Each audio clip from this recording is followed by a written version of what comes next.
Tommy, you're shaking your head on this. So I looked into this. And so she said that using the term poisonous and bad for your health, I can't remember the other term there, is what she took issue with. So I guess if they just passed a law that said, we just don't like these dyes, it would have been okay. I didn't really understand the judge's, her ruling on it.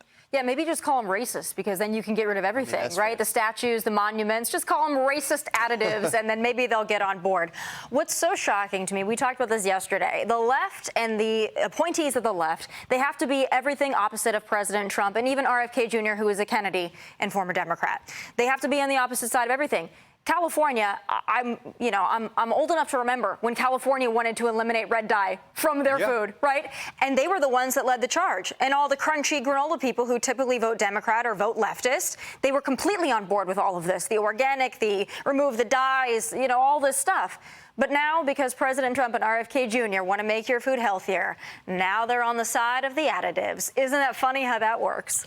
Tom, what RFK Jr. is saying in those clips there is he's going to different states that are passing laws because basically the federal government is a mess. The Congress is a mess. Getting a law passed on this through Congress would be very difficult.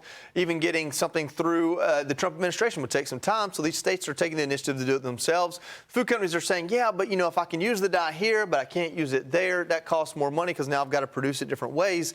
The answer to that is just produce it without it everywhere. Yeah, I think there's too much regulation, and the problem is you can't just cut the regulation because the big lobbyists for these big food companies, they're in there, and so they're the ones who are helping write all of these regulations, So they say, oh, you're making it hard for us to do business, but it's like, frankly, you and your lawyers are the ones who crafted all this stuff anyway. I hope that RFK is able to loosen these things up. I like the idea of the states doing it state by state, and we can decide. Listen, if our state wants to say that, wants to loosen up the regulations, we should be able to do it. Kaylee, part of this is Americans have to get used to eating ugly food. I mean, we were talking yesterday about how, like, if you get eggs from a chicken, if you wash them and bleach them, now you have to refrigerate them. But if you leave them as they are when they come out of the chicken, no matter what's on them, until you get ready to use them, you can just leave them out on your counter. And this idea that most Americans don't even understand what their food is, where it's coming from, or the healthiest version of it. And the food industries have kind of programmed us that way. Yeah, part of it is we need to reset our expectations, to your point. However, I think that the manufacturers' complaints about affordability, it seems like they're trying to hide behind that excuse right now because they know so many Americans are concerned about grocery prices. Because my question is if it's actually that difficult for you to produce these things differently, then why are your standards in Europe different? Yeah. You produce them differently in Europe. So how could it actually be that much more expensive and that much more difficult to simply do that here as well? Yeah, and when they say it's going to be more expensive the same month that affordability becomes the headline, you've kind of shown your cards there. All right, in other health news, last week RFK Jr. announced he will stop Medicare and Medicaid payments to any provider offering, get this, sex change procedures to minors.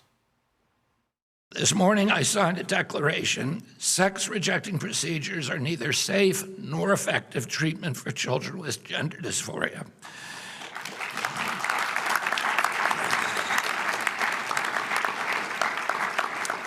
These procedures fail to meet professionally recognized standards of care.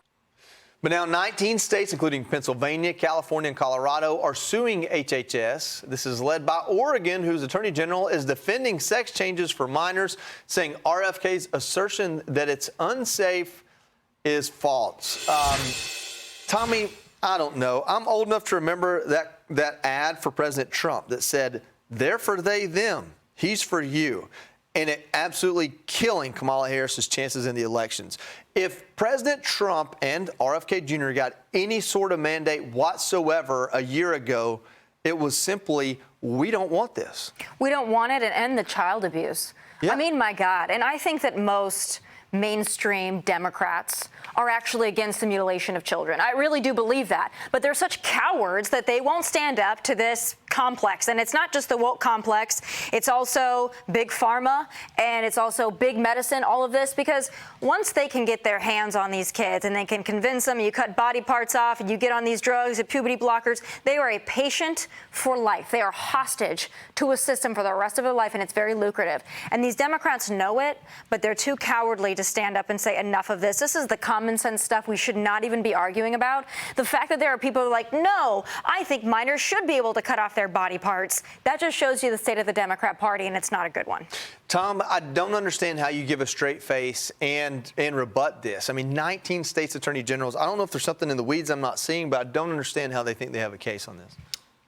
I just like seeing RFK stand up there and say that, and then he got the applause. It's amazing that this has turned so quickly back to sanity. Our culture almost sleptwalked into this whole nonsense. The education establishment went for it, whole hog. The medical establishment. I'll never forget that video. I remember when that video was leaked of the woman saying, "This is a profit machine. Top surgery, that's $40,000 right there." It was all about money, and they admitted it. Kaylee, I think Vanderbilt right there in Nashville was one of the places they got caught doing it, basically making it a cash cow. Yeah, Joey, I'm a bit confused, though, because last year I was reliably informed that sex change procedures on minors never actually happened. And now we're being told that they do happen, and in fact, it's a good thing. I have to wonder if any of the attorneys general who signed onto this letter have actually talked to detransitioners, to the kids who underwent some of these procedures, because I have. And what they went through was not safe. It was not reversible. It has done permanent damage to their bodies. I've talked to young women who no longer have healthy body parts, who will never be able to feed their babies, who might not even be able to get pregnant in the first place because they've been rendered infertile. These are permanent consequences, and we performed experiments on them.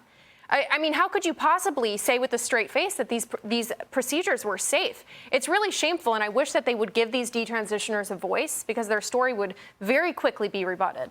I think it's amazing to me. You have to wait till a dog's at least 18 months old to have it fixed, because its bones could be brittle for not getting the right hormones. But we want to give puberty blockers to kids. I mean, I don't know. I'm no scientist, but common sense does prevail. Hey, Sean Hannity here. Hey, click here to subscribe to Fox News YouTube page and catch our hottest interviews and most compelling analysis. You will not get it anywhere else.